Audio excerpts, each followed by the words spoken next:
Hello, I'm Rory McKiernan and welcome to the Love and Courage podcast. Love and Courage is independent community-supported media for social change. A huge thanks to all you great patrons and donors who've chipped in and supported the podcast so far. Together we've hit the #1 spot on iTunes, and more importantly, we're reaching and inspiring people all over the world and helping build a real community for change. You can find out more about the podcast, send me feedback, inquire about Love and Courage talks, workshops and events, sign up for newsletter updates and donate online over at loveandcourage.org. On Twitter it's @loveandcourage. If you're an iPhone and iTunes user, please help the podcast grow by taking just 30 seconds to click subscribe and leave a rating and a review. Again, sincere thanks for all your support. It really is appreciated and makes a big difference. I hope you enjoyed the podcast.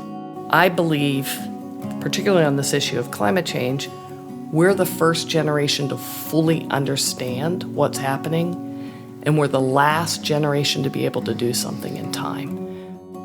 My guest in this episode is Ellen Dorsey. Ellen is the Executive Director of the Wallace Global Fund, a private foundation focused on progressive social change in the fields of environment, democracy, human rights and corporate accountability.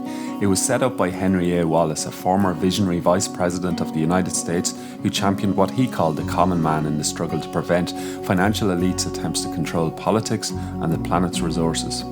Wallace once said the following words: "I am committed and do renounce the support of those who practice hate and preach prejudice, of those who would limit the civil rights of others, of those who would restrict the use of the ballot." The world needs this type of leadership more than ever, and as you'll hear now, Ellen Dorsey is a worthy torchbearer of Wallace's legacy. A former political science professor, she is a leading campaigner in the movement for divestment from fossil fuels and helped steer over 155 foundations to divest from coal, oil and gas. She previously worked for Amnesty International and at one stage was chairperson of Amnesty International USA. She also served on the board of Greenpeace USA and various other leading progressive organisations. Based in Washington, D.C., Ellen is a powerful voice of hope and justice, and I found her take on politics, philanthropy and people power to be refreshing and uplifting. I hope you enjoy this interview with Ellen Dorsey.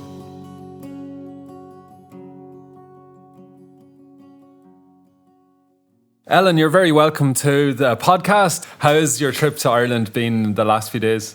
Oh, fantastic.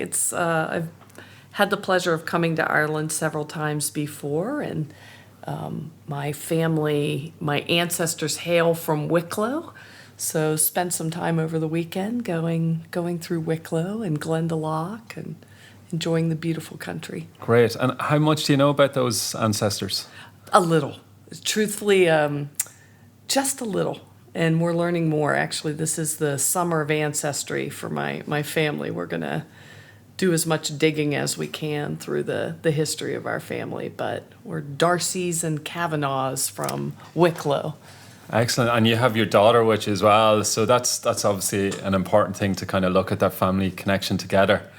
Yes. I'm always interested in Irish America, and I suppose that I would have in one sense liked to think that Irish Americans remembered their history and joined the unions and supported the oppressed. And now with the era of Trump, I've realised, there's a much darker side there. Well, I mean, I was aware of it before, but there is no kind of singular Irish America, and certainly not a progressive one. No, there's not. Although, of course, Irish Americans have played a very important role in progressive politics, but yeah, there's no monolithic ideology.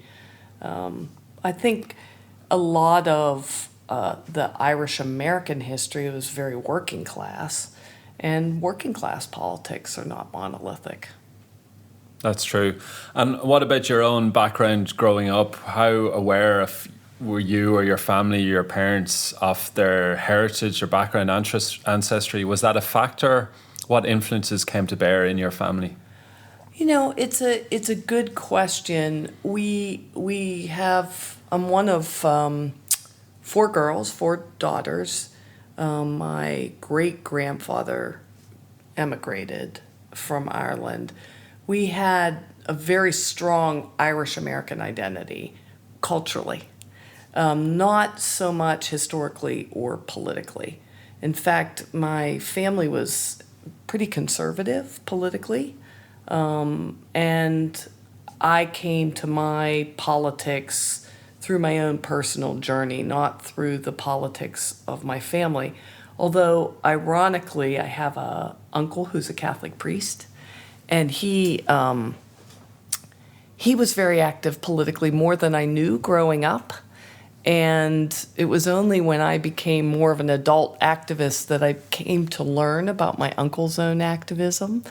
Even though he was in our house probably every weekend, I think he very much respected my father, his older brother, and maybe didn't share as much about what he was doing and engaging politically, the issues he was engaging politically on. What type of issues would they have been? He was working with his parish was, I grew up in Pittsburgh, which is a community that had been built around, the natural resources, fossil fuels, and then the development of the steel industry. And so when I was growing up, the steel industry was collapsing. And my uncle's parish was absolutely a parish of steelworkers. And so he was involved in helping the steelworkers buy some of the plants, so employee-owned plants. And my father also worked in the steel industry, but as a plant engineer. Management, but, spent the years that I was in high school laying off his entire staff, and then he was also laid off and the company went under. So I lived through the real dislocation of the city, economically and socially. And it's now a very different city, but at the time it was devastating. What age were you around that time that was happening? Like high school, So do you remember that do you remember that in the atmosphere of the household? Oh, dramatically. I mean, every day somebody in my school's father lost their job or brother lost their job. It was a daily, weekly, monthly occurrence, and we saw the stress my father was under. He was a good man, and he had to let people go, and he knew his own demise was coming. So yeah, there was tremendous stress. And what about your mother? What kind of person was she? Oh my gosh, my mother was a big-hearted human being who treated every single person she came into contact with dignity and assumed equality, and just a tremendously good person, and loving and fun, and just joyful to be around. And in many ways, I think my mom inspired my commitment to human rights. Not so much because they were advocates. My parents were advocates, not at all.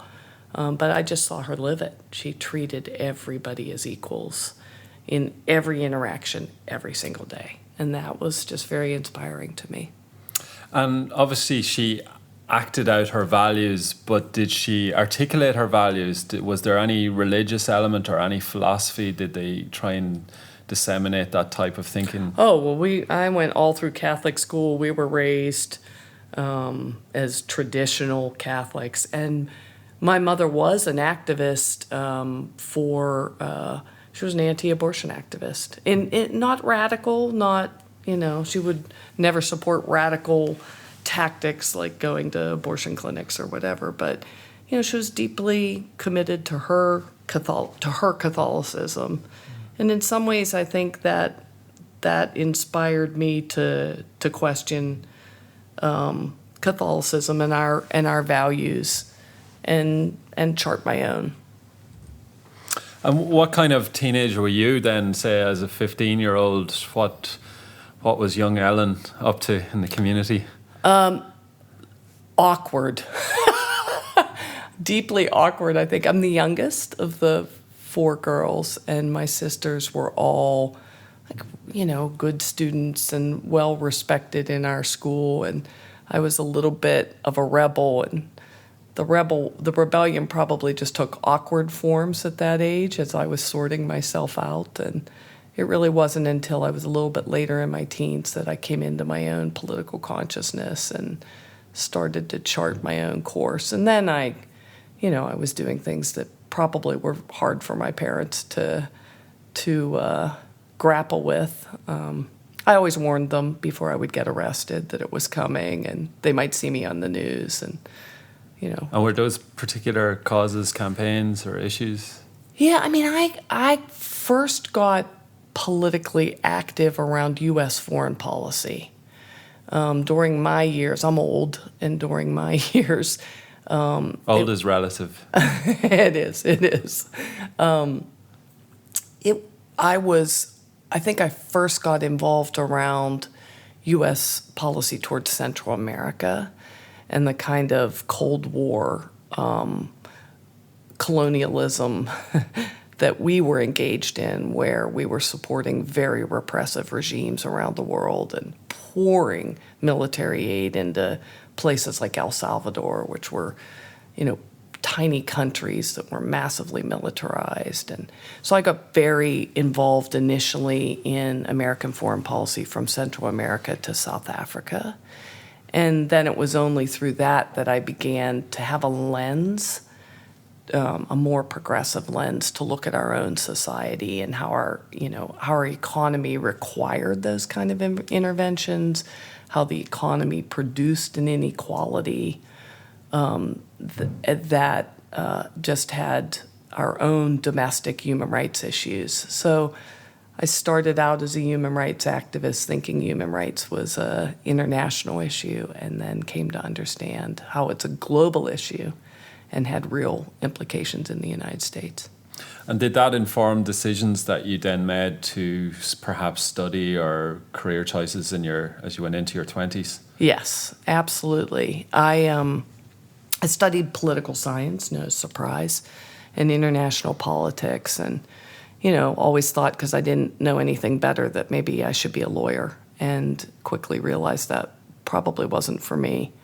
And I went on to get a PhD in political science, and maybe as a cover for my own activism, I wrote my doctoral thesis on the global anti-apartheid movement. And when I do any kind of writing, I write about social movements and strategies of social movements and the relationship of social movements to nonprofit organizations. So that may have been my academic,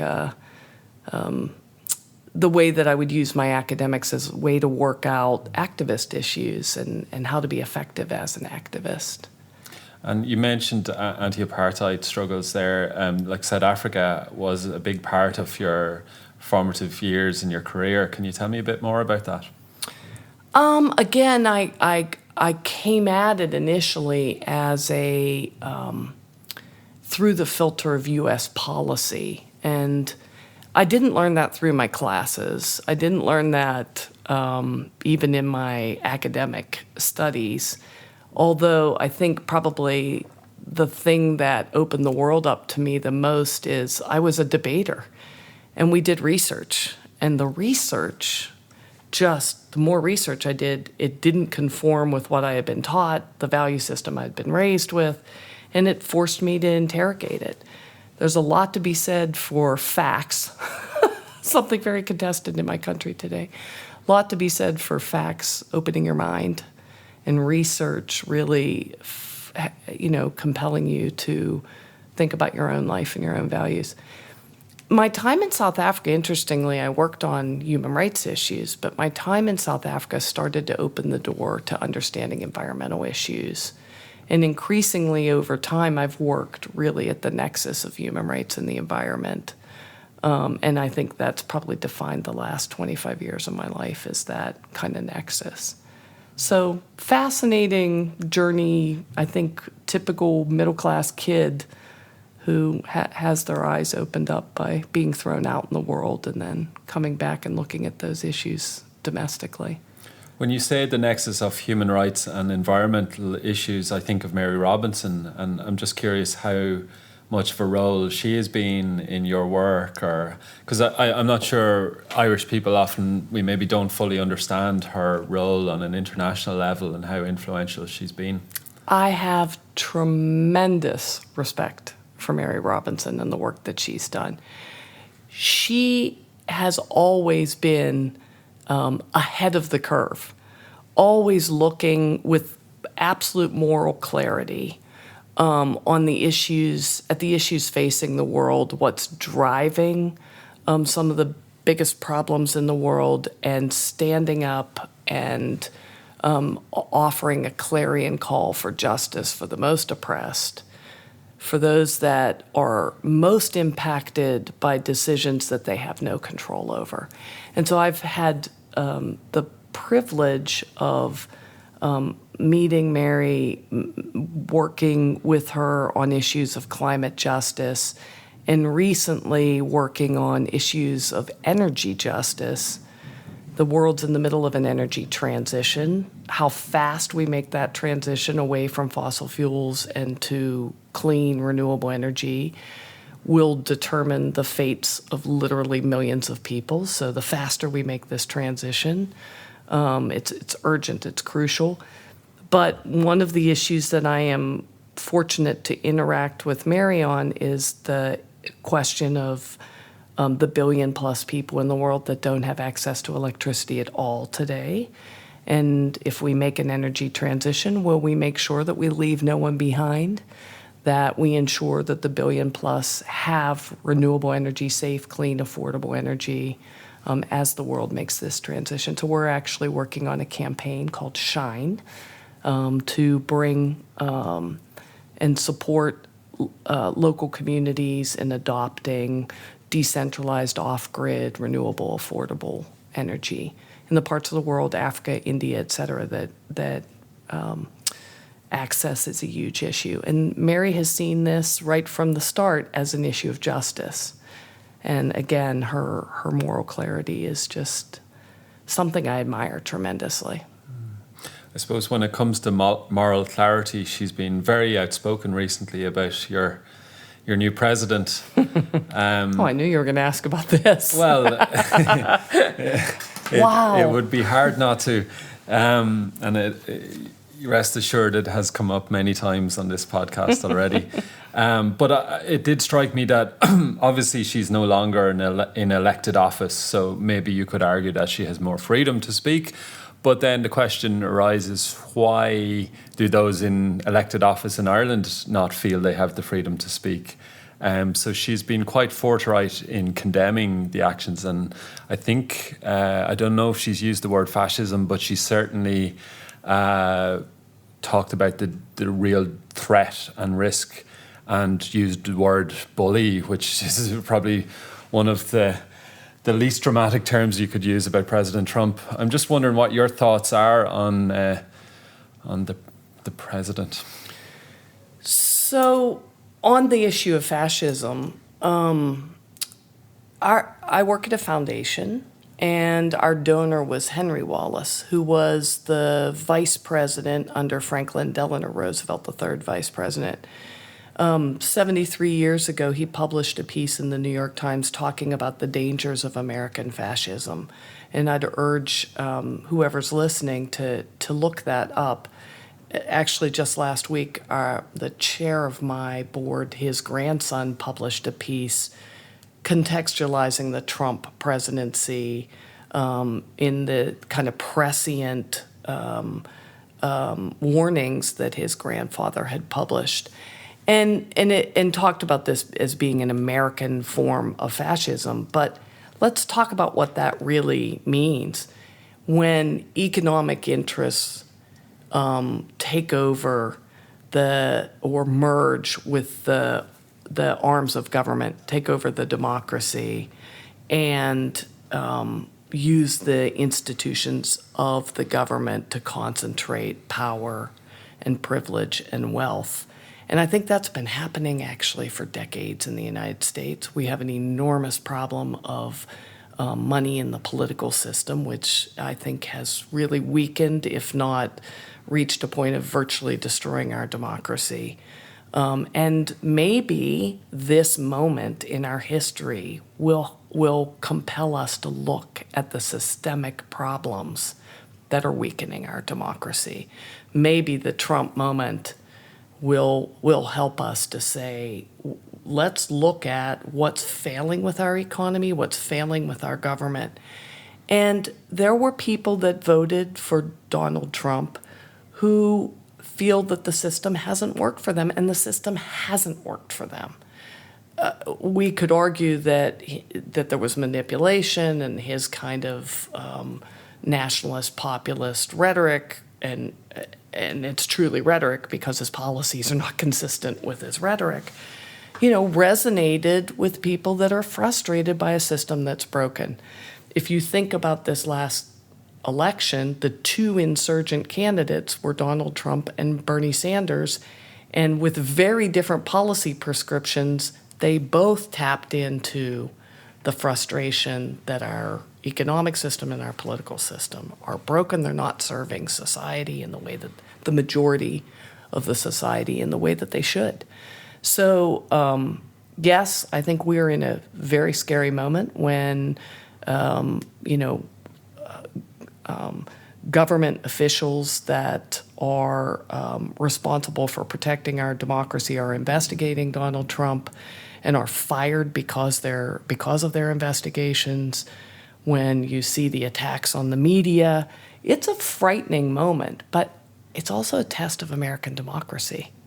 Will the democratic institutions survive, and will the people reject this kind of hate-filled, demagogic, and fascistic move to the right? I'm optimistic. I'm a little frightened, but I'm optimistic. The thing that I think worries me the most, though, is the hate-filled rhetoric. Because once you uncork that bottle of hate and the noxious fumes come out, and it's okay to say absolutely anything and hate-filled against social groups, it's hard to put that cork back in. So we're going to have a lot of rebuilding and repairing to do, irrespective of what happens with the Trump presidency. You obviously put a lot of value on the importance of social movements, but how important is philanthropy? Obviously, you work for a foundation. What is the role for funders in helping us seize this moment for positive change? Well, it's such an interesting time because I think philanthropy's tried and true methods of operating, certainly philanthropy in the U.S., even progressive philanthropy, everyone's asking the question, how do we actually respond to this moment appropriately and at scale? Even the operations of philanthropy are threatened. There's the Trump administration is pushing for lifting the restrictions on advocacy groups and religious groups for political advocacy, and that would affect philanthropy as well, basically saying that religious groups can become advocates, can support candidates, something that's been a no-go zone. So there's changes that will affect philanthropy, but more importantly, how does philanthropy protect the institutions of democracy? How does philanthropy operate to push back against the kind of racism and xenophobia that's been unleashed? It's struggling. Our sector is struggling, as are our grantees, the nonprofits, who are trying to figure out how to respond rapidly and at scale and appropriately. So it's a time of turmoil in our sector, and my sector, philanthropy, doesn't have a history, I think, of being bold and collaborative, and that's probably what's required at this moment. So if you, let's imagine all these millionaires and billionaires that are listening in on the podcast, and I'm trying to imagine this progressive Irish millionaire, billionaire that's going to appear. And I do believe they're out there because there's vast wealth in our country here as well, and it is time for progressive philanthropy to step forward. What are some of the issues or approaches that you think are worth considering for that millionaire or billionaire who might be listening? Where do you think they might consider putting their money, and how should they spend it? Well, I can only share, the experiences of what we're trying to do, but I think there are a couple questions that I'd be asking. Do you want to support social change work? If you want to support social change, social justice work, you have to look at the systemic drivers. What's leading to the injustices and inequality in your society? And how do you support strategies and movements of people that are pushing back on the system itself and working against the injustices? Sometimes supporting the movements at a very grassroots level, it's difficult to do directly. It's easier to fund a big nonprofit. And sometimes those nonprofits are supporting social movements, and sometimes they're oblivious to them. So looking at how to get resources to the social change agents in communities would be one of the first things that I would recommend. Second thing I would recommend is that sort of systemic analysis. How does the work of X movement or group relate to system change? And I think that becomes, roll all the way back, it then raises questions about the money itself. Where did the money come from? How do you invest your money? Often in philanthropy, our philanthropic institutions invest over here, and then they make grants and support organizations over there, rarely looking at what they're invested in or how they're invested is actually driving the problems that they're expecting the organizations and grantees to solve. And nowhere is that more obvious and clear than in the case of climate change and the effects of climate change on virtually every social justice issue. Many investors, many philanthropists, philanthropic institutions invest their money in the fossil fuel sector, literally investing in the drivers of the problem that they're asking their grantees to respond to. Drivers of the problem, the industry that's also funded denial of the science, a huge problem in the United States where we still have a section of the population that doesn't believe climate change is real because they've been very much influenced by the disinformation. And then industries that have lobbied against real and meaningful action on climate change. So I would say walking the walk with your investments, using your investments for the common good, putting your investments into community banks, putting your investments into social impact investing that can provide capital for communities, that can solve problems like investing in renewable energy or energy access. We can do things differently with our money, just like we can do things differently with our grants. For those of us that don't have millions or billions, what do you think are some of the practical day-to-day behaviours and efforts that we can make to affect this change? Because sometimes the problem can seem so abstract, and we can maybe encourage governments or philanthropists to come to the rescue, whereas what social movements are essentially are collections of people that come together and organise. But as an individual, as somebody maybe listening to this interview and they feel compelled to take action, but once they finish the interview, what are some of the steps that they might be able to take, or the range of steps? Well, there's the personal to the political, right? Clearly, we all consume, and we consume products that the whole value chain of the development of that product can be done in a way that's sustainable and respecting of human rights, or could be totally unsustainable and exploitive. So knowing what you buy and consuming less is crucially important. Then I would say engaging in more sustainable and just practices and investments. You may not be you may not be a millionaire or a billionaire, but you are part of institutions that invest money. So your university invests money, maybe not a lot, European universities compared to US universities. You are part of maybe a parish or a diocese or a church that invests money. You have a retirement account. It invests money. Engaging on with those institutions that invest the money to say, put the money to do good, not to do harm. It's not hard to do. It's not hard to organize and build that kind of political pressure. And then, of course, you have government. And government and the economy are social institutions, right? We structure government, we structure the economic system to serve society. If they're not working, we have to advocate to change them, because ultimately they're supposed to serve the majority population. So being a political activist is not a hard thing to do. It can start very, very small. And if you can connect up with others in your community or your parish, your place of work, and make changes with an eye that they may be small changes, but they're part of moving a bigger system, great things can happen.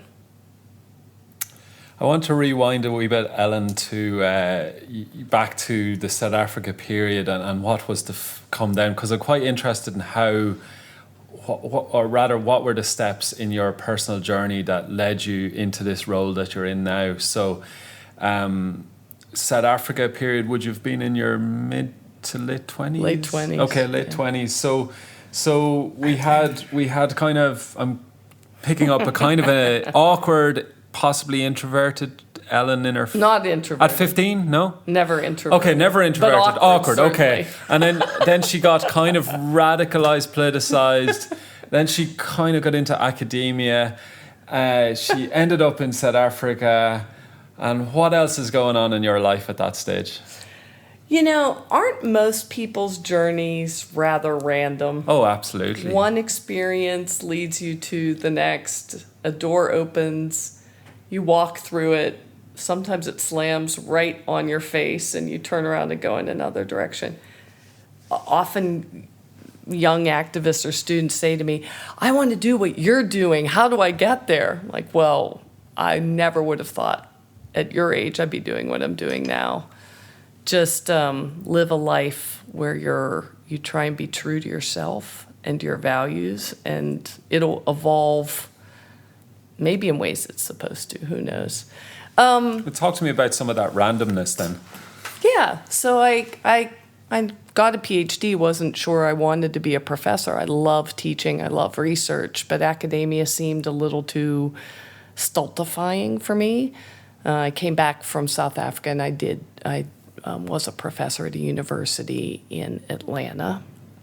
I'm guessing you were still relatively young to be a professor. About 30 at that point, yeah.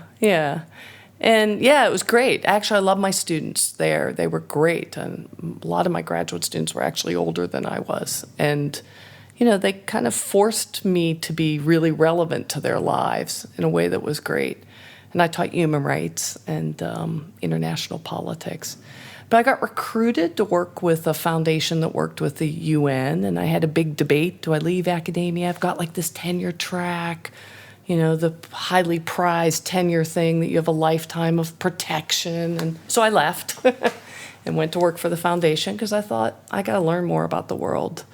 And I didn't think I should learn it just through academia. That was an interesting experience, but didn't really feed my activist soul. So I went and I worked for Amnesty International. And I was national field director for Amnesty USA. And then I started the first human rights and environment program in the late 90s at Amnesty US. And I loved that. It was really meaningful because it kind of cracked open the connections between civil, political, economic, social, and cultural rights, which at that time Amnesty was in a global debate, if not fight, about whether it would stay focused only on civil and political rights or work on all human rights. And it also raised questions about corporate actors. Are we only focused on governments and their accountability for human rights violations, but also corporations? So I really welcomed helping to blow those debates open. And they did.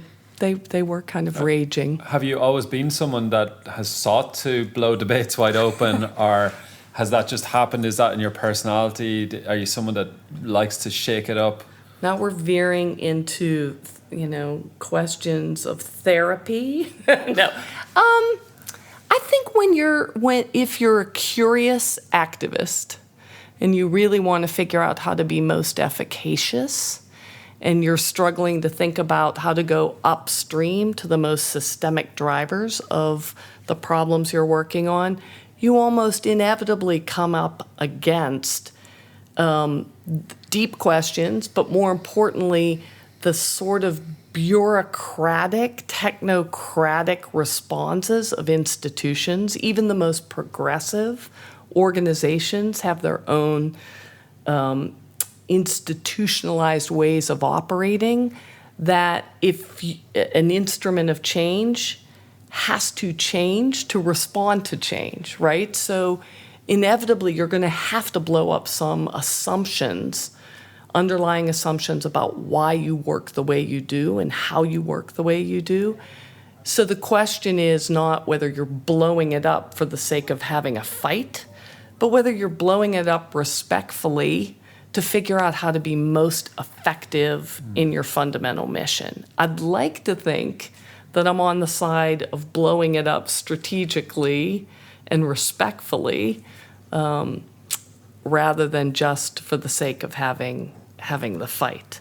But sometimes a good fight is not a bad thing. Again, hopefully it's a respectful one. So it sounds like you've never been afraid to challenge the status quo, to challenge authority where necessary. But that's inevitably going to lead you into some sort of conflict scenario. So like I met you at the DOCUS conference on Friday, and we talked a little bit about the need for, I suppose, positive confrontation. And I was wondering at the time, is there an issue in Ireland where we sometimes can be maybe passive aggressive and not to take on the fight and head to head and eyeball someone and really go at it? But I think no matter who you are, it does take an element of courage to go at someone that has a lot of power. Would you agree with that? Yeah, I think that is true. It's easier not to be in a confrontational doesn't imply anger. It doesn't have to imply anger. But if you want to bring about change, you are going to have to confront individuals that represent institutions that are barriers to change. And you have to be somewhat courageous to be willing to stand up and speak to an individual that has institutionalized power. That can be scary. On the other hand, if you're committed to the urgency of social change in a world where we have the twinned crises of tremendous inequality and climate change, which is an existential threat to humanity, we're going to have some hard discussions. We have to change the fundamental nature of our economy to address these two issues. And that's going to come right up against those that have the greatest amount of power and wealth. And how to have those discussions in a respectful but unrelenting way is really what our challenge is as activists today. What about in terms of developing your own career? I'm curious about that kind of aspect. Some people refer to it as work-life balance, but let's just call it life balance.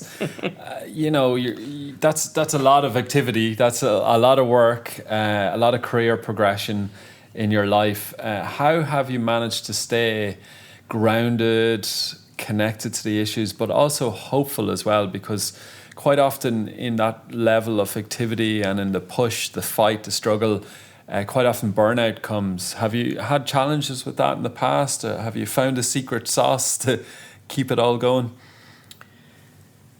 Yeah, I can laugh and say, oh, we're all committed to this work and I get energy from the work.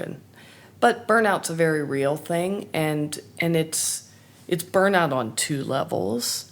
It's the burnout of just the pace of the work, and I believe, particularly on this issue of climate change, we're the first generation to fully understand what's happening, and we're the last generation to be able to do something in time. That imposes on me a pressure every single day to do everything I can. And that's a heavy weight, right? So it drives you to work and maximize every possible opportunity to move the issue. So of course I'm not working a 35-hour week. So there's the physical just driving element, but then there's that existential element. If you have that knowledge and you have a privileged position to do something about it, what's your obligation? And sometimes you're dealing with issues every single day, whether it's the human rights dimension of climate change, or the actual climate change itself that's so heavy when you think about people's lives that, it takes an emotional toll. On the other hand, when you're working with people in movements, in advocacy organizations, I think you see the best of humanity, and you do get energy from that.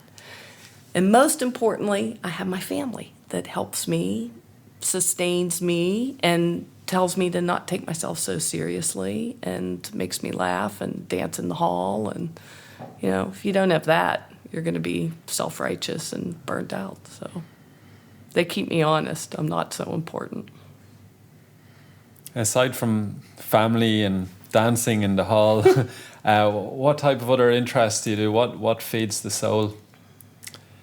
Obviously, work is feeding it. Yeah, as well, work activism. feeds it. Music and art. I'm not a musician. I have musicians all around me, so I get to partake in their gifts. And I have a real hunger to start painting again. I used to be a bit of an artist. I don't know if I am anymore, but art is really important. Consuming it, supporting it, maybe more and more engaging in it myself. Yeah. What do you think might be next for you, or is it another series of random adventures and encounters? Are you prepared to surrender yourself to what may be, as long as you're devoted and conscious of the work that's going on? I laugh all the time when people talk about your career or my career. I never had a career. I still don't have a career. I just go through the doors as they open if they seem to make sense. I do think I would like, as I reach the later part of my life, I would like to support, maybe teach, maybe spend more time with younger activists and just younger people, because my experience, mostly in all my activist work, I've still taught. I'll teach a class here or there at a university, not because I want to teach per se, but because I learned so much from the students, and it makes me so much more, I think, aware and relevant, not just to different perspectives, but to things that are happening that I'm too old to have figured out on my own that they teach me about. So I think maybe teach. And we talked about this earlier, the difference between justice and charity. The older I get, after spending most of my life working on the justice side of the equation, is that I realize there still is always an essential role for service. And I feel like I haven't done that enough in my life. And, volunteering at our local food pantry that bags food for the homeless and the poorest in our community is absolutely essential, while you also do the systemic change work. So I think I'm going to find more time for that in my life. Any final words of wisdom, advice, any personal mottos, anything you want to leave listeners with? No wisdom, no advice. I don't think I'm that important. I'm honored to be here. I really enjoy always connecting with the great activists and organizations that are in Ireland. Kumi Naidu at the conference the other day said Ireland punches above its belt weight. And I think that's really true on so many levels. And it's just exciting to be here, even if I'm one of those cliched Irish Americans coming back to connect with my ancestral roots. It's still inspiring to be here, so thank you. Well, it's great to have you here. Thanks so much for your time, Ellen. It's great chatting to you. Thank you for listening to the Love and Courage podcast. I hope you enjoyed it. I'd really love if you could subscribe to the podcast, rate it and review it, and spread the word on social media and wherever you can. While I love doing these interviews, they take a lot of time and effort in research, production, post-production and publicity, and there are some costs involved. If you would like to chip in and help the podcast grow, it would be really appreciated. All contributions welcome, and monthly patrons can receive a Love and Courage t-shirt, badge, special mentions online and discounts on future workshops and events. And this support helps me to help others in the community in my day-to-day work. My sincere thanks to all of you who have already supported in so many different ways. Also, just to say, I sometimes take on social change media, communications campaigns and strategic projects, and do talks and presentations, workshops in schools and colleges, community centres and at conferences. Topics range from mental health and personal development to youth and community empowerment, leadership, activism and social innovation. If you're interested in learning more about any of this, please let me know. So to get in touch, to offer feedback or suggestions, or to make a financial contribution right now, log on to loveandcourage.org or send me an email to podcast@loveandcourage.org. Thank you so much for all your support. Until next time, here's to you, to all of us, and to having the courage to create big change in our lives and in the world around us.